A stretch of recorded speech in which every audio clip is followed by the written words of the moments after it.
안녕하십니까. 지난번에 성문서를 에스라 성경 광주 에스라 성서원에서 했었습니다. 그런데 또 그 후에 보니까 여러 가지 더 나누고 싶은 분야들이 좀 있어서 함께 나눴으면 좋겠다 해서 다시 정리를 하고 있는데, 전도서를 마침 우리 화요 모임에서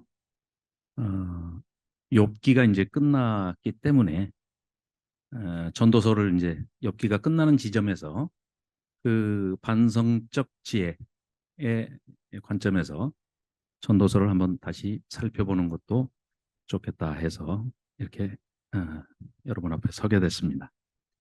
자, 성경을 우리가 전통적으로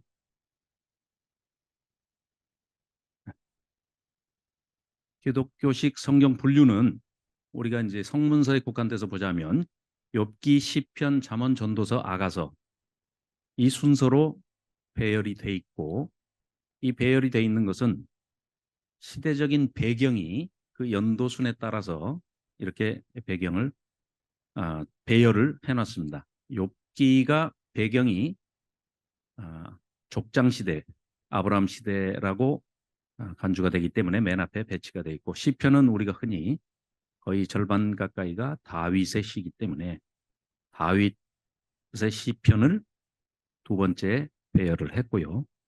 그리고 잠언, 전도서, 아가서는 흔히 솔로몬이 어, 최소한 어, 저작은 아니더라도 솔로몬이 남긴 문헌들을 기초로 해서 했고, 또 본문에서도 솔로몬을 연상시키는 단어들이 많이 나오기 때문에 아브라함 시대, 그 다음에 다윗 시대, 그리고 솔로몬 시대, 이렇게 시대적 배경에 따라서 욥기, 시편, 잠언, 전도서, 아가서 이렇게 배치를 했습니다. 그런데 타나크라고 하는 히브리식 성경 분류 방법을 보면 이 어, 토라, 토라는 율법서로서 하나님의 그 모세 오경, 그 원리로 하나님을 경외하라 하는 대명령입니다.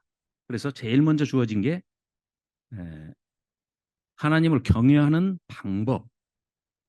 그래서 토라는 원리를 얘기하고 있는 거죠. 율법서를 얘기하고, 창출, 레민신, 이 다섯 권의 책을 하나님을 경외하라 하는 그런 대명령이고, 그 다음에 이제 타나크로서 네비임, 느비임이라고 하는 예언서는 선지자들을 통해서 하나님을 경외하는 자는 구원을 얻게 될 것이고, 하나님을 경외하지 않고 불순종하고 하나님께 맞서는 자들은 심판을 받을 것이다 하는 이런 교육의 목적도 있고, 또한 어, 모세 오경 율법을 가지고 실행하는 자들의 주어지는 상과 복, 그리고 준행하지 않는 자들에 대한 벌과 저주, 이 재앙, 이런 것들을 교육 차원에서 보여주는 책이 두 번째로 타나크 할 때 느빔으로 배치가 되어 있고요.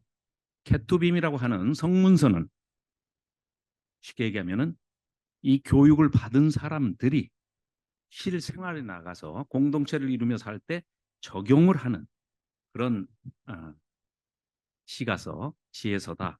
그래서 하나님을 경외하는 삶의 원리를, 또 방법을, 이 우리가 일상을 살아가면서 어떻게 하나님을 경외하는 삶을 살아갈 것인가에 대한 구체적인 실예들을 보여주는데요. 자, 내용면에서 보자면은 잠언이 우리에게 들려주는 얘기는, 이 케투빔으로서 성문서로서 잠언은 하나님의 창조 세계에 대한 어떤 질서가 있고 패턴이 있다. 그 패턴을 우리가 전혀 모르게 창조를 하신 게 아니라 하나님의 창조 질서에 의하여 이 패턴대로 창조가 된 것을 우리는 짐작하고 가늠할 수가 있다. 즉 쉽게 얘기해서 가장 대명제가 인과응보입니다. 그래서 선한 일을 하면 복을 받고, 악한 일을 행하면 벌을 받고, 뿌린 대로 거둔다. 번선징악과 인과응보. 이 패턴이 큰 줄기를 이루고 있습니다.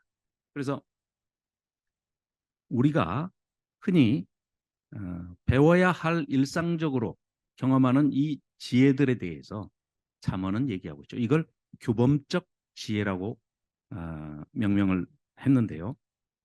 이 세상을 하나님께서 어떤 질서로, 어떤 규범으로, 어떤 패턴으로 만드셨는지를 우리가 그걸 아는 것이 지혜고 그 지혜에 따라 사는 것을 권하고 있는 책이 바로 잠언이라고 할 수 있겠습니다.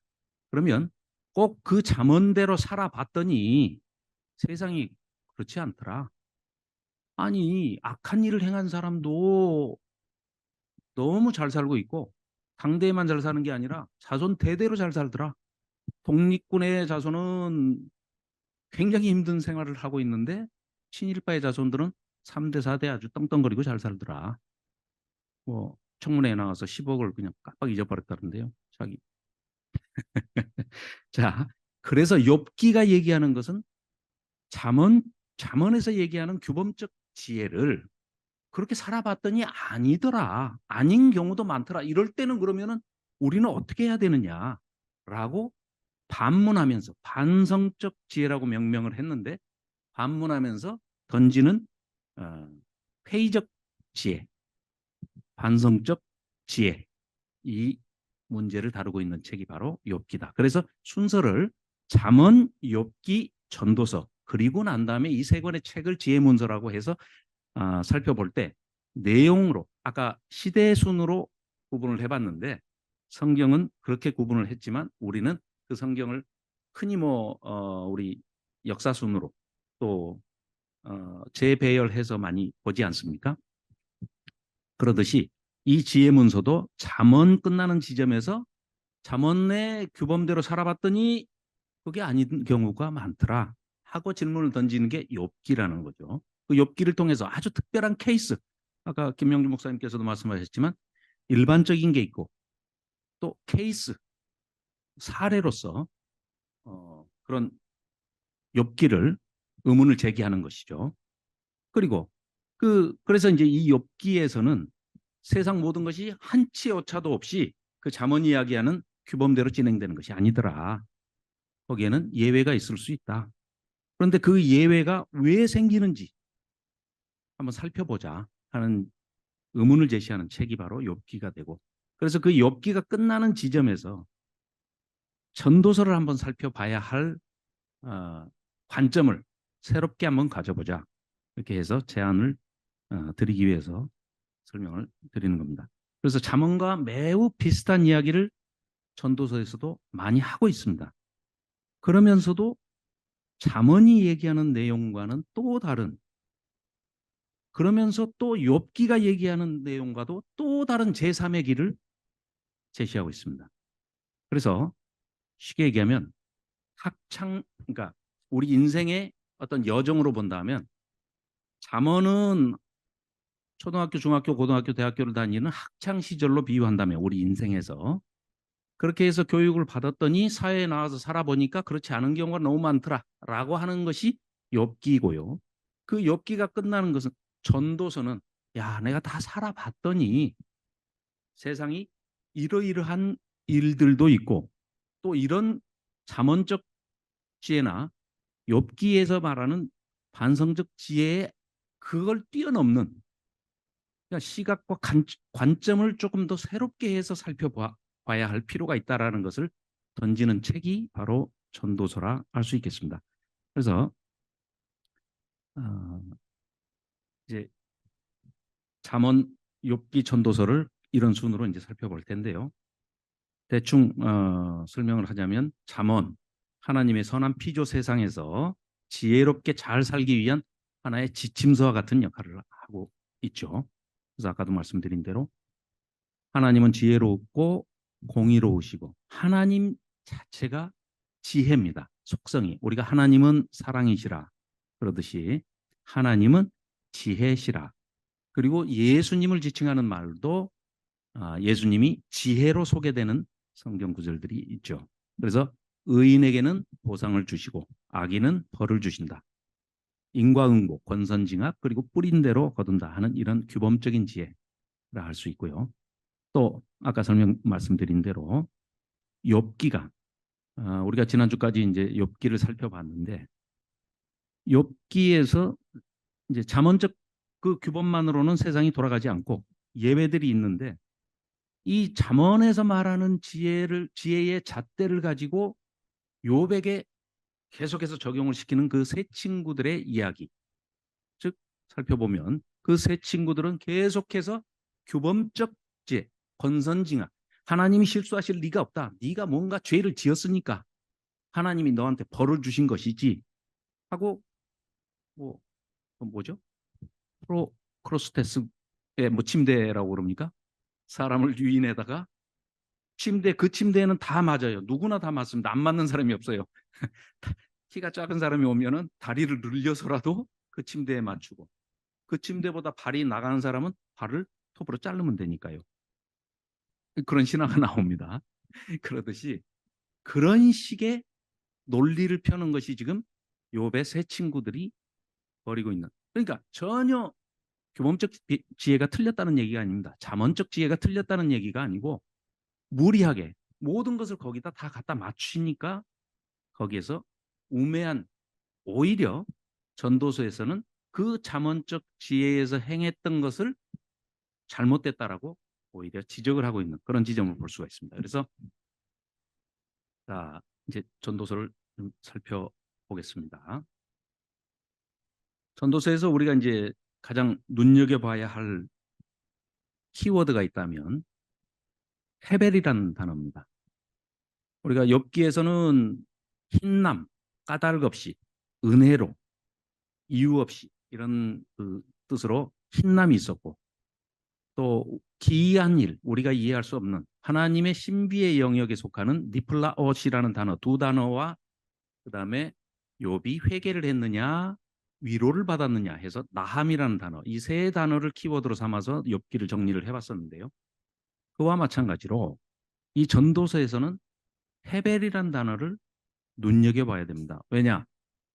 심각한 오역으로 인해서 전도서 전체가 던지는 이 핵심 메시지를 이 헤벨이란 단어를 헛된이라고 번역을 하는 바람에 전도자의 이 핵심 메시지가 전부 헛되게 변해버린 정말 심각한 오역 중의 오역이 1장 2절에 있습니다. 자, 그래서 1장 2절을 한번 보실까요?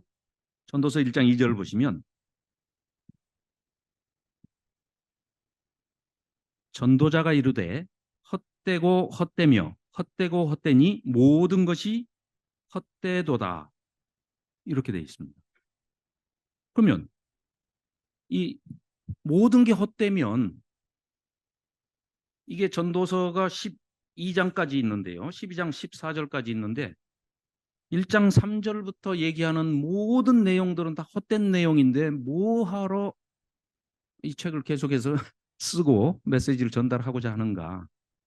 자, 그러면 헤벨이라는 단어는 어떤 단어인데 이렇게 헛되다고 번역을 함으로 인해서 심각한 오류를 범했느냐. 헤벨은 이런 뜻입니다. 숨, 수증기, 김, 잠깐 있다가 사라지는 숨, 바람 이런 것을 헤벨이라고 합니다. 헤벨 성경의 창세기에 가인과 아벨 할 때 그 아벨의 이름이 원래 히브리어로 헤벨입니다. 이 헤벨이 헬라어로 번역되고 또 라틴어로 번역되는 과정에서 헤벨로 음역되면서 차음돼 가지고 발음이 바뀌었는데요. 그게 헤벨입니다. 원래 아벨의 이름이.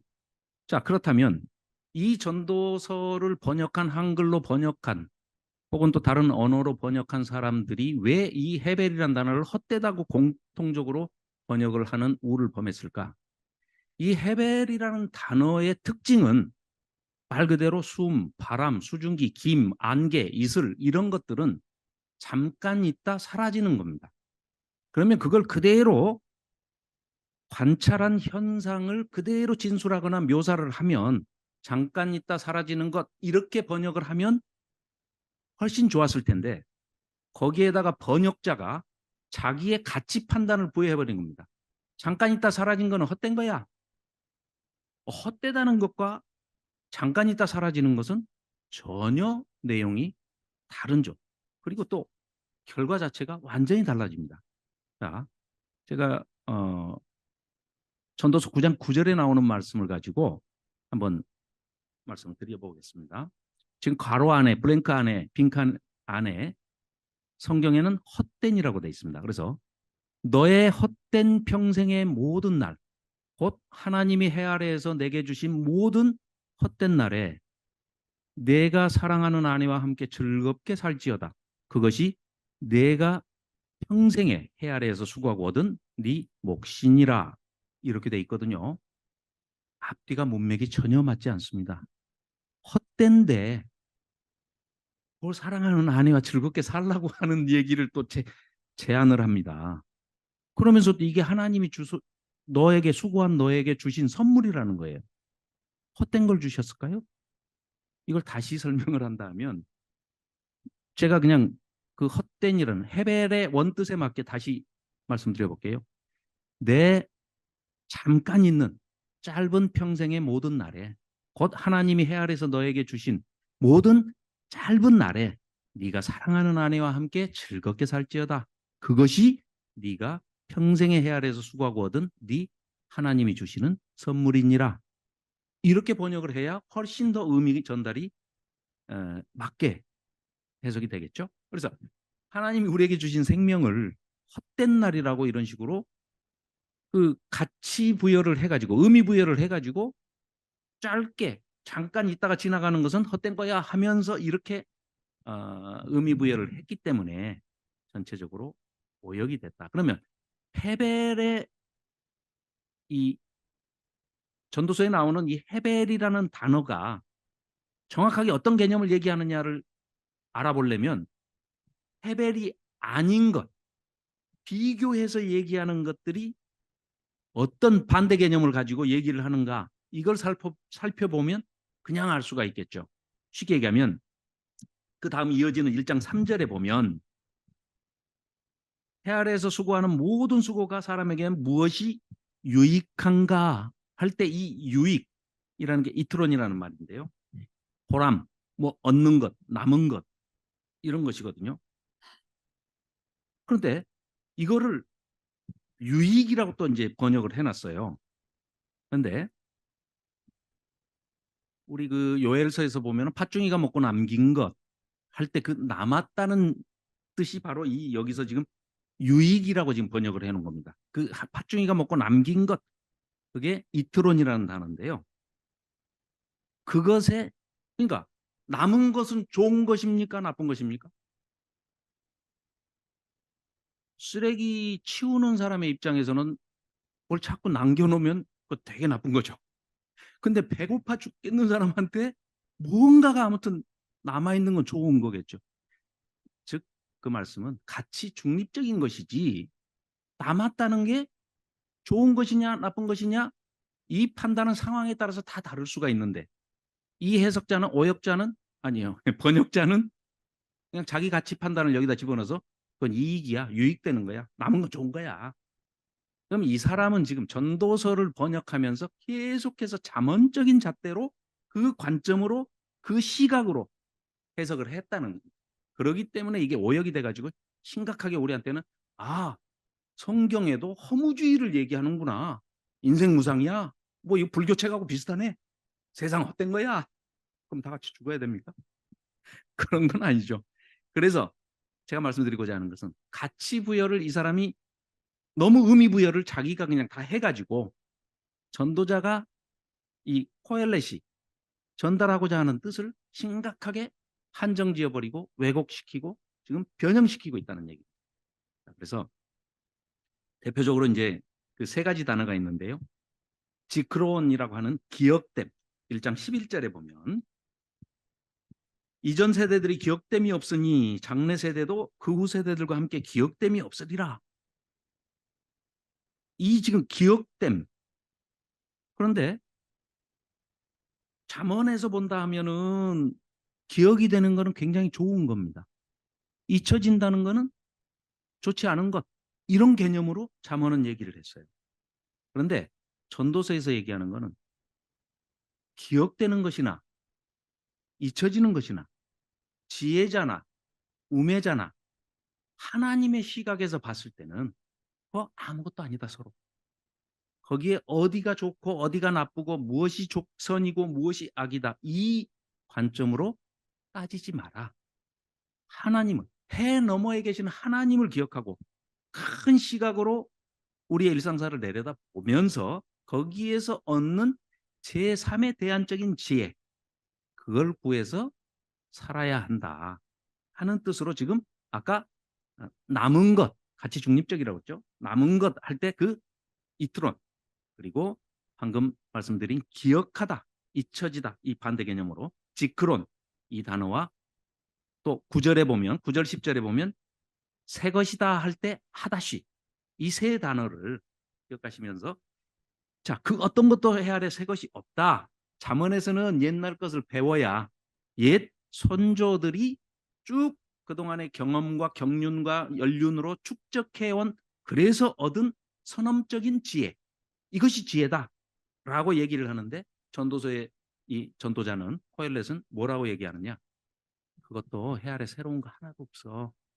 네가 지금 발견한 것 같은 것도 몇백 년 전에 몇천 년 전에 너희 조상이 다 알았던 거고 다 그게 돌아가는 거야. 그래서 해 아래 새로운 것이 전혀 없다. 라고 주장을 하고 있습니다. 그러면 지금 잠언과 정면으로 배치되는 얘기를 지금 주장하고 있는가? 이 코엘렛은 전도자는 그게 아니라는 거죠. 여기서 우리가 기억해야 할 단어가 헤벨의 인간에 대해서는 유한성을 가지고 있다라는 것을 헤벨이라는 단어로 우리한테 전달을 하고요. 그걸 더 극적으로 반대로 우리가 생각할 수 있는 단어를 올람이라고 하는 하나님의 영원성. 우리는 생각할 수 없는 시간과 공간에 우리는 제약을 받고 있는 3차원의 세계에 살고 있지만 시간과 공간을 뛰어넘는 전혀 제약을 받으실 필요가 없는 하나님께서 그 초월자의 시각으로서는 이런 것들도 다 그러니까 이 번역자는 그러니까 다 헛된 거야 라고 미리 그냥 다 헛된 것이다 라고 얘기를 했지만 우리가 잠언에서 얘기하는 그러니까 시간적인 공간과 시각도 조금 달리 해봐야 되겠지만 비단 그것이 아니라 공간에서도 좀 우리가 다른 관점으로 전도서를 봅시다 하는 제안을 드리는 겁니다. 무슨 얘기냐? 잠언은 과거지향적인 것, 즉 과거의 우리의 조상이나 선조들이 지금까지 축적해왔던 모든 지혜들의 무엇 때문에 그것을 알아야 되느냐? 그것을 아는 것이 지혜다라고 얘기하는 것은 다가올 미래를 생각해서 미래를 대비하기 위해서 이런 것을 아는 것이 지혜야 라고 얘기하는 것이 잠언입니다. 그래서 과거지향적이면서도 미래지향적인 것을 동시에 가지고 있는 것이 잠언의 시각이라 한다면 전도서는 과거 때문에 혹은 미래 때문에 놓치고 있는 거야. 네 인생은 잠시 잠깐 여기 머물다 가는 것인데 하나님의 관점에서 네가 여기서 1000년을 산다 한들 하나님의 관점에서는 한 점에 불과한데 현세지향적 지금 여기에다가 눈을 돌려라. 그래서 나한테 주어진 것 이것을 감사하며 하나님께 감사하고 충실하게 그것을 이 땅에서 실천해 나가는 현세지향적인 삶을 사는 것 그것이 지혜야 라고 얘기를 하고 있습니다. 그렇다고 해서 잠언에서 얘기하고 있는 지혜를 다 무시하거나 대척점에 서서 얘기를 하는 것이 아니고 놓치고 있는 과거지향적이고 미래지향적인 그 잠언의 규범적 지혜 때문에 놓치고 있는 현재. 그런데 이 전도서를 얼마나 오역을 하느냐, 오독을 해서 전달을 하느냐. 이따가 보겠습니다만 청년의 때 얘기를 하면서 그래도 너는 심판이 있을 거니까 하나님한테 잘해야 돼. 이렇게 얘기하면 청년의 때에 집중을 하라는 건지 하나 다 버리고 청년이고 뭐고 다 버리고 하나님 일만 하라는 얘기인지 정말 심각하게 이게 배치되는 그런 오역이 또 있습니다. 그래서 자 전도서가 얘기하는 것은 잠시 머물다 가는 우리 인생이기 때문에 이 짧은 삶 동안에 사랑하는 가족 또 친구 이 히브리어 개념은 친구라고 하는 것은 내 옆에 있는 사람, 위치적인 그 존재를 얘기하거든요. 공간적인 존재를. 그런데 이제 우리 한국말로 친구는 이제 한자어를 차용해서 왔지만 오래될 구자를 씁니다. 오래될. 친할 친자에다가 구 할 때는 오래될 시간, 같이 공유할 수 있는 추억이 많은, 같이 함께 보냈던 시간이 많은 사람을 친구라고 그래요. 그러니까 어렸을 때부터 쭉 지금까지 사귀어온 친구가 그 친구라고 생각을 하는데, 히브리적 개념은 그 친구 할 때는 그 얘기가 아닙니다.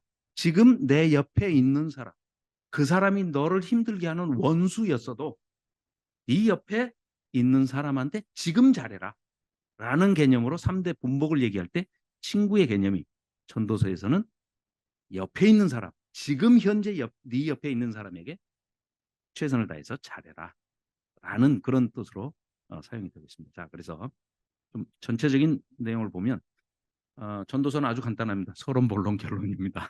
이렇게 돼 있는데 서론이 1장 1절부터 이제 11절까지 인생이란 어떤 것이냐 하는데, 삶의 무상성, 이제 적절한 단어가 없어서 제가 좀 우리 인생 무상 이렇게 얘기하지 않습니까? 그럴 때는 짧다. 그게 아주 잠시 잠깐이다.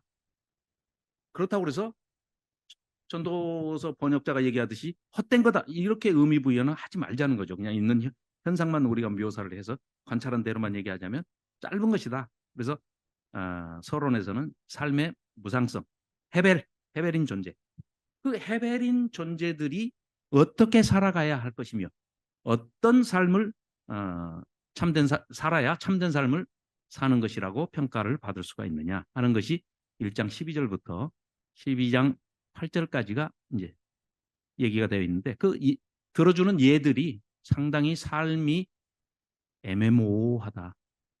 잠언에서 얘기하는 선악 이분법으로 구별할 수 있는 것들이 아닌 경우가 너무 많더라를 실례로 증거를 제시하고 있는 겁니다.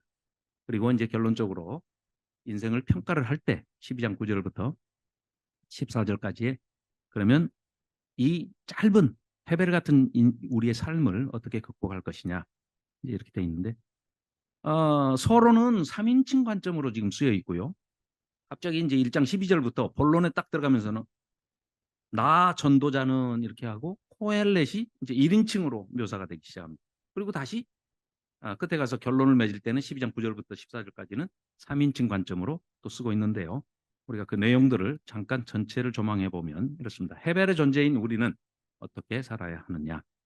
아까 그 시각과 관점을 조금 달리 우리가 가져봐야 한다. 그래서 만일에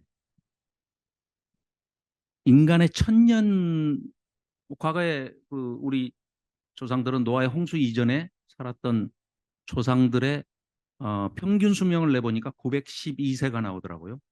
뭐 제가 낸 건 아니고 노우호 목사님께서 해보셨나 봐요.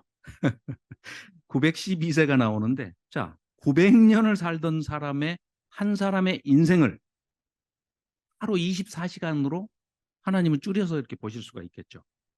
전체를 조망하니까. 아니 우리 왜 이번 추석 때도 집에 돌아가는 뭐 귀향 행렬이나 다시 돌아가는 귀성 행렬들을 보면 차가 엄청나게 막혀요. 차 속에 타고 있는 사람들은 왜 막히는지, 어디서부터는 뚫려 있는지, 어느 구간이 정체인지 모르죠. 그렇지만 그걸 보도하기 위해서 신문사 헬기를 타고 저 위에서 딱 내려다본 사람, 여기서부터 여기까지 구간은 막히는구나. 어느 IC부터 어느 IC까지는 이건 좀 상황이 풀려가지고 이렇게 차가 잘 빠져나가는구나. 한눈에 동시에 볼 수가 있죠. 하나님의 시각이 역시 그러지 않겠습니까?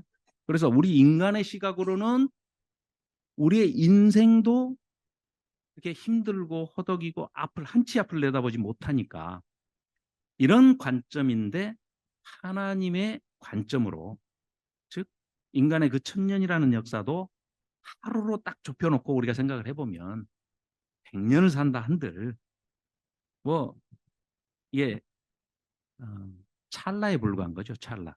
그것도 불교 용어인데 죄송합니다. 아무튼 불교 용어가 많이 나오는데 표현할 길이 많이 없어서 그렇습니다. 지금 그래서 중요한 것은 우리가 전도서를 읽을 때 전도서를 대하는 시각과 관점을 아까 서두에 말씀드린 대로 잠언을 읽을 때의 그 관점을 벗어나서 하나님의 시각으로 줌 아웃해서 높은 산 위에서 저 아래 성냥갑처럼 보이는 아파트 단지를 이렇게 내려다 보면서 좀 마음이 조금 대범해지고 좀 커지죠. 그럴 때는. 예. 와이프하고 싸우고 이제 올라왔어요. 산에. 올라왔는데 그 내려다 보면은 괜히 마음이 좀 커지죠. 나도. 하나님의 시각까지는 아니어도 산 정상의 시각으로 조감하면서 새의 눈으로 땅을 내려다보면서 내가 쓸데없는 거 가지고 괜히 화를 냈네. 내려가서 사과해야지. 뭐 이런 마음이 좀 들지 않습니까? 내려서 다시 싸울 망정. 네. 그런 관점으로 전도서를 읽으면 전도서를 쓴 코엘렛 전도자의 그 저작 의도가 더 잘 전달이 될 것이다 하는 말씀을 드리고요. 4장부터 6장까지가 이제 가장 인생에 있어서 이 짧은 헤벨의 존재인 이 인생이 가장 선하고, 이 선하다 할 때는 하나님의 기준에서의 공평과 정의, 공의의 어떤 개념으로 선악이 아니고 우리 인간들이 살아가면서 이 잠시 잠깐인 이 인생, 그러니까 쉽게 우리 이런 농담 많이 하지 않습니까? 아니 착한 일하고 살다가 죽기에도 너무 짧은 인생인데 뭐 아둥바둥하면서 그 못된 짓 하고 남 가슴 아프게 하고 살아. 안 믿는 사람도 그런 얘기 하거든요. 불신자들도 그런 얘기를 한 그때의 그 선한 겁니다. 그래서 특히 내 가장 가까이 있는 사람이 누굽니까? 아까 친구의 개념을 얘기했지만 우리가 인생을 살면서 나하고 가장 가까이 있는 친구는 배우자와 가족이죠. 가족. 그렇기 때문에 가족들과 사랑하고 화목하고 또 착한 일하고 이것이 가장 하나님 보시기에 아름다운 삶이다 하는 것을 그 실예들을 증거로 지금 보여주고 있는 거죠. 자, 7장 8장에서는 하나님의 영원, 아까 올람, 그 무한한 하나님의 영원성과 인간의 그 유한함, 짧음, 찰나적인 잠깐 왔다 가는 인생, 인간의 해벨, 이 두 가지를 대비해서, 극적으로 대비해서 우리에게 소개하고 있습니다. 자, 그리고 그러니까 하나님의 관점에서 본다 하면은 이 선악의 관점도 사실은 그 우리가 하나님의 그 영원이라는 그 시각 속에서 바라볼 때는 참 그 정말 하찮은 것에 매여 있거나 우리의 사고, 언행 모든 것들이 생각부터 시작해서 모든 것들이 정말 그 집착하거나 또 무지하거나 오해하거나 편견 또 고집, 아집 또 뭐 이런 교만, 태만, 욕심 이런 것들로 점철된 그런 것에 매기가 쉬운데 좀 더 그래도 아까 뭐 비근한 예로 뭐 우리가 등산을 가서 산 꼭대기 올라가서 아래를 내려봤을 때 느끼는 그런 정도의 심정을 가지고라도 하나님의 시각으로 전도서를 읽고 또 전도서가 전하는 그 메시지들을 우리가 받아들인다면 거기에서 얻어지는 유익이 훨씬 크고 그것이 바로 지혜다. 전도서는 이렇게 얘기하고 있습니다. 그래서 자, 또 9장 10장에서는 자, 잠언대로 살았어. 그러면 넘어지는 사람도 없어야 돼요. 잠언적 지혜에서 얘기하는 거는. 그런데 욥기에서 얘기한 거는 난 아무 죄도 없이 살았는데 하늘에서 어떤 일이 벌어졌는지를 몰라가지고 사탄의 시험인지도 모르고 욥이 엄청난 고난과 시련을 겪지 않습니까? 그럼에도 끝까지 인내해서 결국은 하나님으로부터 어, 잘했다 칭찬을 받는데요. 이런 시각과는 또 전혀 다른 대안적인 그런 선을 제시를 하고 있습니다. 무슨 얘기냐? 지혜자도 넘어질 수 있고 우매자도 넘어질 수 있어. 그러니까 그러니까 운전으로 얘기하면 내가 운전 법규도 잘 외웠고 내가 뭐 운전 그 운행 시험도 다 잘 했고 또 무사고 뭐 내가 10년이야 하고 나와서 길거리에 나와서 운전을 한다고 그래서 아니 무사고 한 40년쯤 합시다 기왕에 40년 무사고 했어. 그렇다고 해서 오늘 사고 안 납니까? 모르는 거죠. 전도서는 그걸 얘기하고 있습니다. 그래서 그걸 대비해서 방어 운전을 하는 사람이 지혜자야. 그런데 잠언에서는 뭐라고요? 내가 40년 무사고 운전을 했고 이건 하나님이 복 주신 거야. 왜? 내가 하나님 주신 룰을 잘 지키고 살아왔기 때문에. 그러니까 나는 사고 나면 안 되는 거예요. 그러니까 욥의 친구들은 벌 받은 거 보고 너 네가 죄를 지었으니까 벌 받은 거야 라는 시각으로 사고 당한 사람, 그러니까 결과론적인 사고 당한 사람은 죄 지어서 벌 받은 거고, 이런 관점이 잠언적 시각이라 하면 전도서의 시각은 아니야. 네가 40년 무사고였고 교통법규를 잘 지키고 조심해서 운전을 하지만 방어 운전을 해도 사고가 날 수 있어. 거기에 대비하는 것이. 그러니까 과거의 선험적인 그러니까 선배들, 조상들이 이루어 놓은 그런 경험들을 집대성해서 묶어놓은 것을 내가 배우는 것이 지혜라 한다면, 그걸 아는 것이 지혜라 한다면, 전도서에서는 그걸 안다고 하는 것이 교만이라는 거예요. 그러니까 그렇지 않은 예외도 얼마든지 있을 수 있으니까 대비를 하는 자가 지혜자다. 다 아니까 내가 대비 안 하는 것이 우매자이지, 다 안다고 하지 말고 어떤 일이라도 생길 수 있다는 것을 생각하고 대비를 해라 라는 얘기가 9장 10장입니다. 11장에서는 죽음을 기억하고 현재에 집중하며 살아라. 이게 이제 그 라틴어로 나중에 물론 로마 시대에 와가지고 이제 생긴 얘기인데, 이 얘기는 이 전도자의 코엘렛의 전도자의 이 전도서를 통해서 얻어진 것을 인용해서 쓰는 말인데, 그 메멘토 모리, 까르페 디엠 많이 들어보셨을 겁니다. 메멘토 모리, 라틴어로 죽음을 기억해라. 넌 죽는다는 걸 항상 기억해라. 그래서 까르페 디엠, 지금 살아있는 현재 여기에 집중해서 살아라. 이 뜻으로 얘기를 하고 있는데, 아주 똑같은 얘기를 전도서 11장에서 지금 하고 있는데, 그걸 차용해서 로마 시대의 개선 장군들이 몇 개 나라를 정복하고 장군이 돌아옵니다. 그런 개선문을 통과하면서 아주 하면, 왕이 생각할 때는 그런 얘기인데 사실 죄송합니다. 왕이 생각할 때는 굉장히 위협적인 존재잖아요. 아니 나가서 지금 한 3개국을 다 그냥 쓸어버리고 승리를 해가지고 지금 장군이 돌아와요.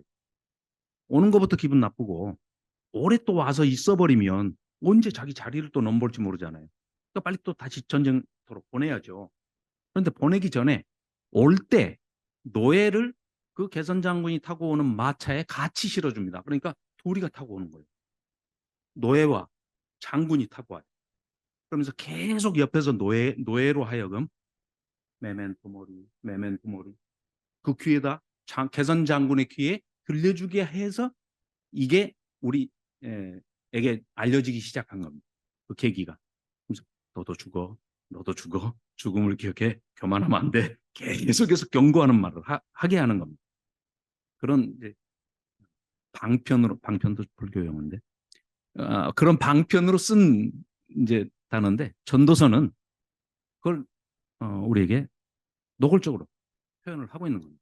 항상 죽음을 기억하고 헤벨 같은 존재이니 내 인생은 짧은 것을 기억하고 현재에 집중해라. 지나버린 과거 때문에 매이지도 말고, 또 앞으로 오지 않은 미래에 대해서, 미래에 내 인생을 저당 잡히고 앞으로 뭐 할 거니까 뭐 잔칫날 잘 먹으려고 3일 굶는다나 뭐 그런 일 하지 말아라 라는 것을 지금 강조하고 있습니다. 그리고 결론을 맺습니다. 12장에 하나님을 경외하는 것이 인생의 본분이다. 그리고 이 전도서는 놀랍게도 7번에 걸쳐서, 7번이라는 거는 이제 우리 잘 아시다시피 완전수죠. 7번에 걸쳐서 삶을 즐기라고 얘기를 하고 있습니다. 그러니까 전도서의 관점이, 시각이 전혀 잠언과 욥기의 그 관점과는 또 다른 제3의 그 시각으로 얘기를 하고 있습니다. 사람이 먹고 마시며 수고하는 것보다 그의 마음을 더 기쁘게 하는 것은 없나니 내가 이것도 본즉 하나님의 손에서 나오는 것이로다. 2장 24절이고요. 사람마다 먹고 마시는 것과 수고함으로 낙을 누리는 그것이 하나님의 선물인 줄을 또한 알았도다. 자, 먹고 마시고 낙을, 희락을, 기쁨을, 삶을 즐기라고 얘기를 하고 있습니다. 삶이 만일에 헛된 것이라고 그 1장 2절에서 번역한 것처럼 그렇게 해놨다면 허무주의로 이제 다 빠지겠죠. 헛된 것이니까, 허무한 것이니까 캐세라 세라 마음대로 하고 살아라 이런 잘못된 그 전달이 될 수가 있는데, 삶을 즐기라고 합니다. 즐기라고 하면서 헤벨 같은 존재지만 그럼에도 불구하고 우리의 삶을 즐기고 누려라. 흔히 뭐 소확행, 욜로 뭐 이런 거 많이 있죠. 너의 인생은 한 번뿐이다. You only life once 해가지고 욜로라고 한동안 유행했죠. 네, 소확행, 조그만 일에서 자신의 행복감을 느낀다. 이런 마치 그런 것처럼 현재에 집중해서 지금 주어진 내 인생을 철저하게 즐기면서 살아라.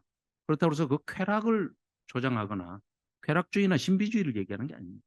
전혀 아니고, 이제 이 전도서가 얘기하는 것은 그 짧은 인생이지만 그 인생에 사랑하는 가족과 또 즐거워하면서 먹고 마시는 걸 즐기고, 이분이 저자에 대해서는 또 얘기를 그래도 길어질까 봐 그냥 언급을 안 하고 넘어갔는데, 되게 이제 솔로몬이 썼다라고 이제 우리가 알고 있지만, 그게 이제 1장 1절에 다윗의 아들 예루살렘 왕 전도자의 말씀이라 이래가지고, 다윗의 왕인 다윗의 아들, 그러니까 우리는 그냥 바로 내 아들 이렇게 생각해서 다윗의 아들이고 왕이면 솔로몬이다 이렇게 생각을 하는데, 어, 그 이후로 솔로몬이라는 말을 전혀 언급을 하는 대목이 12장 14절까지 나오지 않습니다.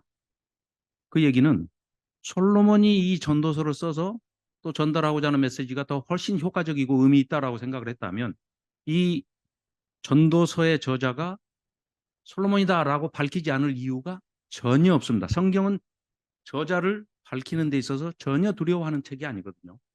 그럼에도 불구하고 전혀 솔로몬이 썼다라는 얘기는 직접적으로 단 한 번도 언급을 하지 않고 있습니다.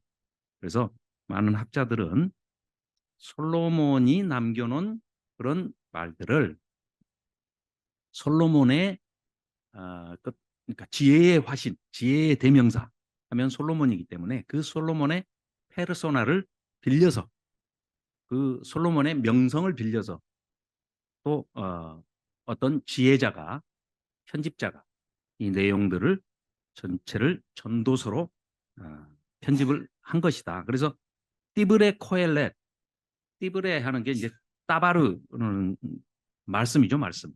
말씀을 전한다. 이렇게 해서 전도자라고 우리는 번역을 했는데요. 사실은 코엘렛이라는 말이 사람을 불러 모으다.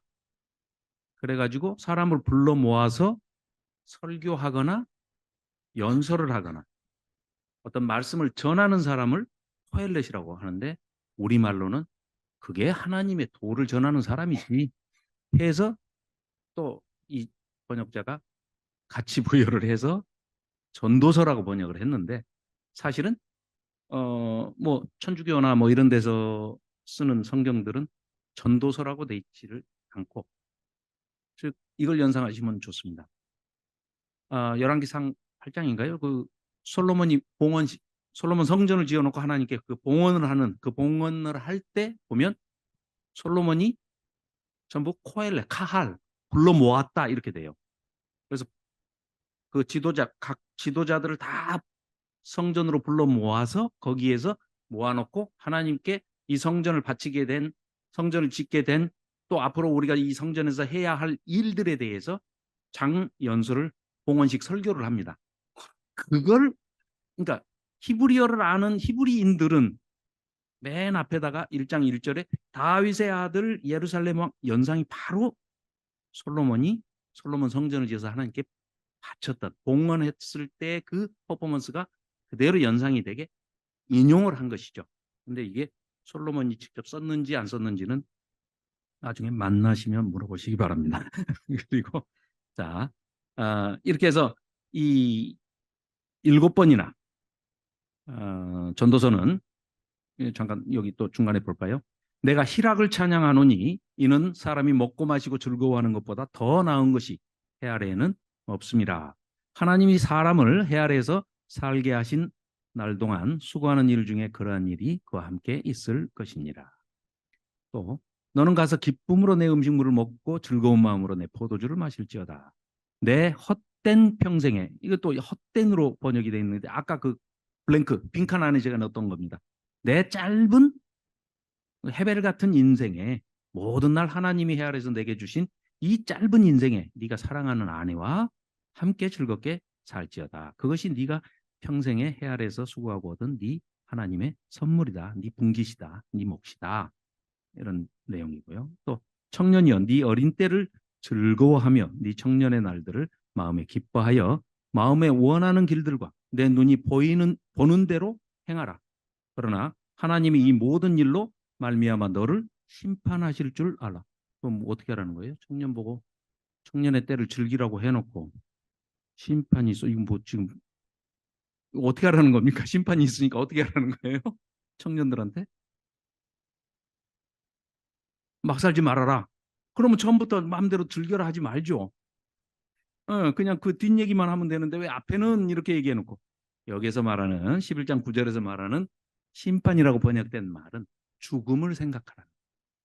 개인의 심판의 끝, 개인의 종말은 죽음이죠, 죽음. 그래서 지금 이 전도서가 말하는 12장 13절, 14절에서 말하는 그 심판만 제외하고는 나머지 9장, 10장, 11장에서 얘기하는 심판은 전부 개인의 죽음을 얘기합니다. 그래서 청년아, 너도 금방 죽어. 그러니까 네 청년의 때를 너도 열심히 수고하고 즐거워할 일이 있으면 즐거워하고 공부할 일이 있으면 공부 열심히 하고 일할 거 있으면 일하고 연애할 수 있으면 그때 연애 안 하면 언제 결혼합니까? 예, 하나님 일만 한다고요? 아니 그거 하라는 얘기입니다. 하지 말라는 얘기가 아니고 청년의 때 하는 것은 심판을 그러니까 방점이 심판에 있는 게 아니고 그것도 심판은 죽음이라고 번역해야 마땅한 단어를 심판이라고 해놓으니까 마음껏 놀아라. 대신에 너 심판 하나님의 심판이 있어. 이거는 청년들을 헷갈리게 하는 거죠. 그런 뜻이 아니라는 거죠. 자, 그래서 일의 결국을 다 들었으니 하나님을 경외하고 그의 명령들을 지킬지어다. 이것이 모든 사람의 본분이니라. 하나님은 모든 행위야 모든 은밀한 일을 선악간에 심판하시리라. 여기서는 진짜 심판입니다. 그리고 전도자가 얘기하는 것은 처음의 시작과 마지막 끝은 서론과 결론 부분은 전도자가 즉 예를 들어서 솔로몬이 저자라 한다 하더라도 이거는 편집자의 말이 앞에 붙어 있고 끝에 사족으로 마지막 결론을 이렇게 지어놓은 그런 내용입니다. 자, 그리고 전도서의 3대 분복과 본분. 인생의 본분은 하나님을 경외하는 것에 있다는 것이죠. 그리고 세 가지 분복이 있는데 첫째는 내 옆에 있는 사람 그리고 사랑하는 처자식이 있는 가정. 처자식이 아닐 수도 있구나. 좀. 네, 남편과 자식이 있는 가정. 그리고 자기가 하는 일에 즐거움이 있어야 됩니다. 그래서 보람된 일을 하는 것. 이건 3장과 5장에서 또 강조를 하고 있습니다. 그래서 잠언은 하나님을 경외하는 사람이 반드시 복을 받고 성공한다. 이렇게 얘기하지만 전도서에서 이 본론을 쭉 얘기하고 있는 코엘렛은 전도자는 삶이 그렇게 간단하지 않다. 삶은 우리가 살아보니까 모순도 있고 진짜 이율 배반적인 것도 있고 너무 우리 상식으로 우리 인간의 그 머리로는 이해가 안 되고 납득이 전혀 되지 않는 그런 일들이 너무나 많고 어떨 때는 잠언적인 어떤 규범적인 지혜가 행해지는 것보다 오히려 더 많은 이 비상사태 같은 아주 지뢰박 같은 그런 일들이 너무나 많이 벌어지는데 하나님을 경외하는 사람도 실패할 수도 있고 복을 남들이 말하는 세상적인 복, 물질적인 복 이런 걸 덜 받고 또 저 사람은 정말 하나님을 신실하게 믿는 사람인데 참 잘 살아야 되는데 뭐 좀 어려움이 좀 덜했으면 좋겠는데 굉장히 핍박받고 또 고난 속에 살아가는 사람들이 너무나 많지 않습니까? 그래서 이런 것들을 우리의 삶과 죽음 전체를 전부 한꺼번에 조망하면서 자, 잠언은 이렇습니다. 아까 공간 얘기를 이제 잠깐 했는데요. 자, 과거와 미래를 잇는 것이 잠언의 역할이라 한다면은 이 전도서의 역할은 스케일이 상당히 크죠. 하나님의 영원, 올람과 우리 잠시 잠깐 있다가 안개처럼 사라지는 아침 이슬처럼 사라지는 헤베린 존재 우리를 분리시키는 게 아니라 이 둘을 영원히 잇대서 하나님의 그 영원성에까지 우리가 이 헤벨의 존재가 끌어올려져서 같이 하나님께 나아갈 수 있는 길이 열려 있다라고 보여주는 책이 바로 전도서라는 거죠. 이게 허무하다는 허무주의의 그런 주장을 하는 책이 결코 아니라는 얘기죠. 자, 그래서 잠언은 무엇이 옳고 그른지 패턴을 배우는 지혜를 깨닫기 이전의 상태라 한다 하면, 그렇죠? 그러니까 스타일이 그 글 쓴 그 포맷 자체가 그렇습니다. 아버지가 자녀에게 내 아들아, 아들들아, 뭐 이렇게 하면서 자녀들아 이러면서 이제 이렇게 하는 지혜를 처음 배우는 입문자의 그런 시각으로 대하는 것이고, 엽기는 세상이 잠언의 그 인간봉 원리가 적용되지 않은 예외가 많더라, 있더라. 아주 특별한 케이스를 가지고 와서 욥의 경우에 아주 뭐 극단적인 그 설정을 해가지고 이런 사람도 있다. 그럼 어떻게 해야 되느냐? 그 예외는 왜 생기는 거냐? 이런 걸 얘기하는데 하나님이 나타나셨지만 38장에서도 욥기에서 끝끝내 욥이 네가 왜 고난받는다. 사탄이 와서 천상 회의에서 어전 회의할 때 너를 참소해가지고 나하고 내기해서 이랬다. 얘기 안 하시잖아요. 왜요? 인간에게 일일이 인간이 당하는 그 고난에 대해서 하나님의 영역에서 일어나는 일들을 일일이 우리 인간에게 다 설명해 주시면서 네 고난은 이래서 이런 거야. 그걸 또 옆 사람도 알아가지고 옆 사람도 위로해 주려면은 이 사람이 당하는 고난에 대해서 그 고난의 이유를 원인을 다 우리가 알아가지고 설명해 줘야 할 필요가 전혀 없는 영역에서 일어나는 일들도 얼마든지 있다. 그걸 지금 말씀을 하는 거죠. 그래서 우리 인간의 이해 영역 바깥에서 일어나는 그런 일들을 인간이 다 제대로 알 수가 없다. 그건 니플라우 하나님의 영역에 속하는 신비의 하나님의 신비의 영역에서 일어나는 일들은 우리가 그 원인을 다 알지 못한다 하더라도 하나님께서 까닭없이 나에게 복도 주셨는데 까닭없이 이런 고난이 있다 하면 그것도 내가 복을 받았던 것처럼 복은 받지만 나는 그 고난은 안 받겠어요. 이럴 수는 없잖아요. 예수님도 오셔서 뭐라고 그랬습니까? 우리한테 나와 함께 영광을 누릴 것인데 그 영광을 위해서 고난도 함께 받자. 이런 취지로 말씀을 하시듯이 우리가 받아야 할 그 고난에는 그 뜻을 우리가 미처 인간이 헤아리지 못하지만 하나님의 뜻 혹은 예수 그리스도의 우리를 향하신 뜻이 우리가 알지 못하는 영역에서 니플라웃의 그 범주에서 일어나는 일들이 얼마든지 있을 수 있기 때문에 인내하면서 인내를 견지하면서 우리가 나아가야 된다 하는 얘기를 하고 있는 책이 바로 욥기라고 할 수 있겠습니다. 그리고 전도서는 하나님께서 정하신 패턴을 알기에 인생이 너무 짧다. 우리가 헤벨의 존재라는 것을 인식하고 지금 주어진 것에 만족하고 하나님께 감사하고 또 그 감사로 인해서 하나님께 영광을 돌리고 찬양하면서 우리가 지금 여기 현세에 만족하면서 사는 것이 지혜다. 그러니까 반성적 지혜의 큰 카테고리로 본다면은 잠언을 규범적 지혜라고 한다면 욥기 전도서는 반성적 지혜, 거기에 이제 회의를 던지는 질문을 던지는 반문하는 그런 지혜에 속하지만 또 욥기하고는 조금 결이 다른 부분들 어떤 점에서요? 시각에서 완전히 스케일이 완전히 다릅니다. 그래서 하나님의 시각과 관점 우리가 거기까지는 도달하지 못하겠지만 적어도 전도서를 대할 때 그런 시각과 관점으로 봐야 훨씬 이해하기가 쉬울 것이다 하는 말씀을 드립니다. 자, 네, 뭐 지금까지 말씀드렸던 건데 잠언과 비슷한 이야기를 이제 많이 하고 있습니다. 전도서도 또 뭐 그렇다고 해서 잠언의 얘기를 정면적으로 부정하는 것도 아닙니다. 대척점에 서 있는 것도 아닙니다. 또 잠언과 다른 이야기를 결이 다른 이야기를 하고 있지만 욥기와는 또 다른 반성적 지혜를 얘기하고 있는 부분들이 있어요. 그래서 그거는 뭐냐?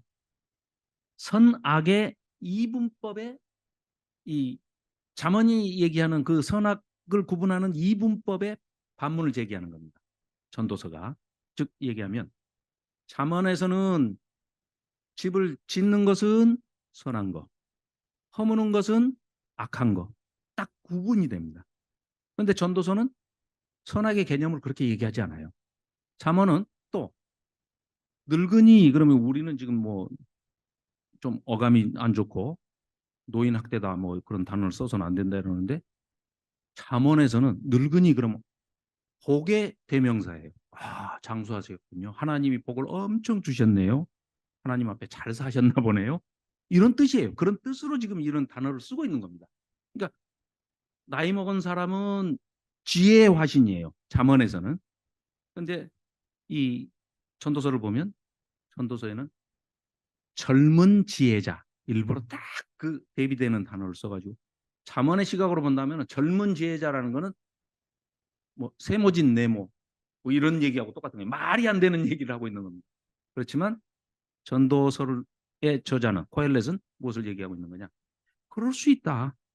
젊은 사람이지만 충분히 지혜를 가질 수 있다. 전도서가 얘기하는 그 지혜를 젊은 사람들도 배우면 꼭 나이 먹은 사람만 지혜가 있는 것이 아니고 젊은이도 충분히 지혜, 네, 원수가.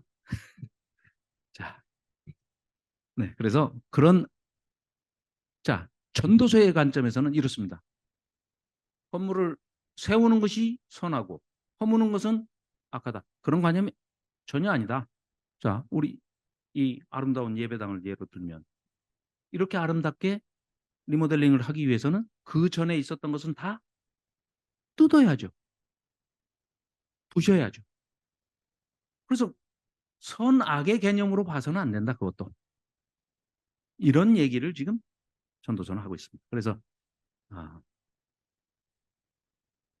우리 이 인간은 헤벨의 존재로서 또 아, 일생을 이제 뒤돌아보면은 예외처럼 보였던 것조차도 이 하나님의 이 역사를 이끌어 나가시는 거대한 어떤 그 연륜의 그런 하나님의 규칙의 일부였다.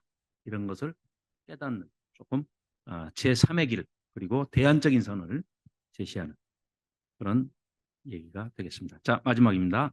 전도서의 신앙적 교훈은 무엇인가 하는, 자, 그래서 헤벨의 존재인 인간은 시간과 공간의 지배를 받을 수밖에 없죠. 왜요? 결국은 죽음이 있기 때문에 그렇습니다. 죽음을 피할 수 없죠. 죽음은 모든 인간 실존의 근원적인 한계인데 이 지혜로운 인간은 자기 자신의 본질, 즉 죽을 수밖에 없다는 것, 시간과 공간 안에서 살아갈 수밖에 없는 자신의 숙명을 겸허히 받아들이고 그 안에서 신실하게 살아가야 합니다. 전도서가 이제 3장부터 보면 때에 대한 얘기가 굉장히 많이 나오죠.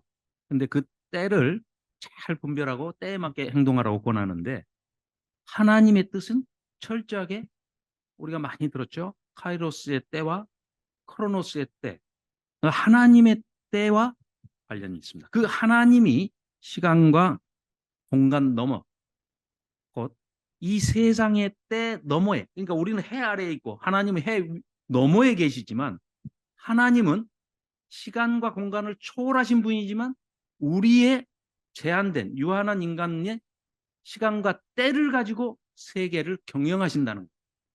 그래서 그 때가 내 자의적인 생각이나 내가 판단해가지고 내가 뭐를 결정할 것이 아니고 하나님의 때를 깨닫고 그게 전도서가 말하는 지혜자라는 거예요. 그래서 하나님의 때에 내가 뭐를 결정하고 창조하고 뭐 그 모든 것을 시행하는 것이 아니고 하나님의 때, 해 너머의 하나님의 뜻을 잘 헤아리고 분별해서 거기에 맞춰서 순리에 따라 살아가는 태도가 우리 지혜자가 가져야 할 태도이다. 그리고 지금 여기서 전도서는 지금 여기 현세지향적으로 지금 여기 나한테 주어진 삶을 사랑하고 감사하면서 또 그의 최선을 다하는 그런 삶을 살아야 된다. 그러니까 이 아까도 말씀드렸지만은 전도서는 시각이 굉장히 큽니다. 전 우주적인 시각, 전 시간적인 시각으로 이 전도서는 영혼과 올람이라고 하는 그 영혼과 헤벨이라고 하는 그 찰나적인 잠시 잠깐뿐인 그런 순간이 서로 분리되어 있는 게 아니라 맞닿아 있다는 것이죠. 그래서 이 전도서가 얼마나 깊이가 있고 심오한 책이냐. 그 하나님의 올람, 영혼과 우리 인간의 헤벨의 그 순간이 서로 연결되어 있고 또 이 현세지향적인 시각을 가지고 메멘토 모리, 인간은 죽는다. 그러나 그 죽음을 항상 잔치집에 눈을 돌리지 말고 초상집에 눈을 돌리고 인간은 죽는다. 그러나 까르페 디엠, 이 현실을, 순간을 살아라. 그래서 삶과 죽음이 있다 있는 그런 심오한 의미를 전달하는 책이 전도서다 할 수 있겠습니다.